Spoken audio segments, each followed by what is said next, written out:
Rounding out the hobbits is Peregrin Took, aka Pippin.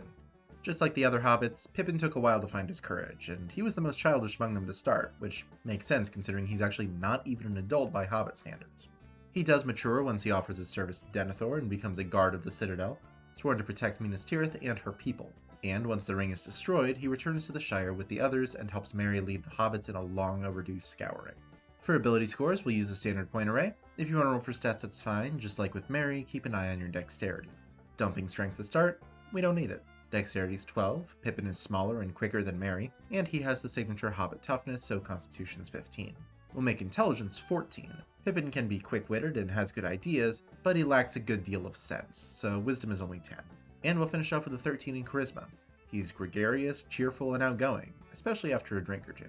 The Tooks have a good deal of Fallowhide blood in them, that's where Frodo got his, so like Frodo, Pippin's a Lightfoot halfling. So he gets +2 to Dexterity and +1 to Charisma, making both 14. Like all hobbits, we can reroll ones on ability checks, attacks, and saves, we have advantage on saves against being frightened, and we can move through the spaces of larger creatures. We're small, we have a 25-foot walking speed, and we can try to hide behind a creature that's medium or larger. The Tooks are a very old and respected family in the Shire, even if they are looked at as a little bit odd, so Pippin will be a noble. Plus, when he's in Minas Tirith, there are rumors flying around that he's a prince of halflings come to help them. That'll give us proficiency in history and persuasion. Just like Merry, we're going to start off as a warrior, getting proficiency with con saves, every kind of weapon and armor, and shields. We get 2 warrior skills, like Nature and Intimidation, and since Pippin is the type to dive headfirst into trouble and have to get bailed out, we'll be an attacker, giving us +2 to all of our attack rolls. We get Second Wind, healing us for 1d10 plus our warrior level as a bonus action once per rest, and Improved Critical so our attacks crit on 19 or 20. We'll bump our Dexterity to 16 with our first ASI, get a second attack per attack action at 6th level, and advantage on initiative checks at 7th. Our second ASI goes to our Charisma, then Improved Defense boosts our AC by 1 no matter what kind of armor we're wearing. Moving on from Warrior, we'll finish off the build as a Fighter. Second Wind works just like the Warrior version, but using our Fighter levels instead. Thrown Weapon Fighting adds 2 to the damage of any rocks we throw, and Action Surge gives us a second action on our turn once per rest. At 3rd level, we'll become a Banneret and learn to let out a rallying cry. When we use our Second Wind, we can choose up to 3 of our allies within 60 feet and have them regain HP equal to our fighter level.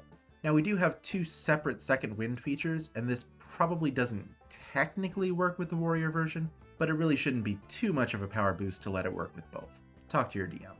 Like Merry, Pippin drank from the Ent draft, so he also gets outsized might, giving us athletics proficiency, making us count as a size larger in terms of carrying capacity, and giving us advantage on saves against being moved or knocked prone.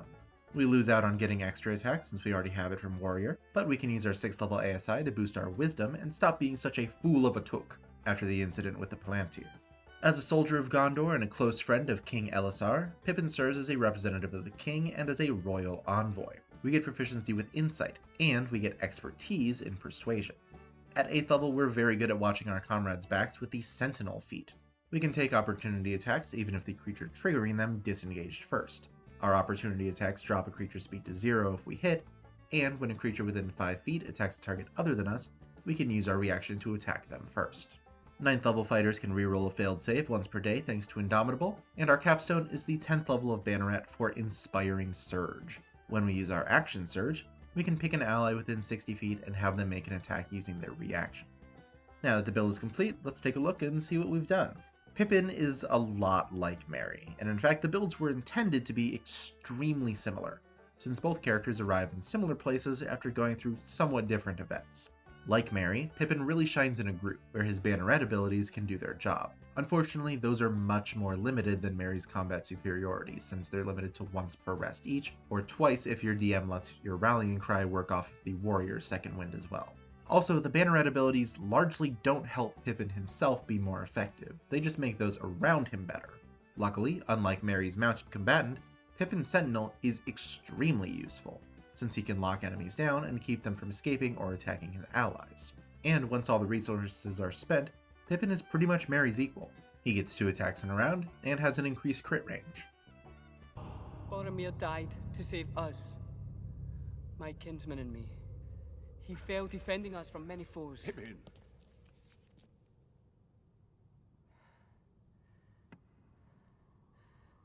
I offer you my service, such as it is, in payment of this debt.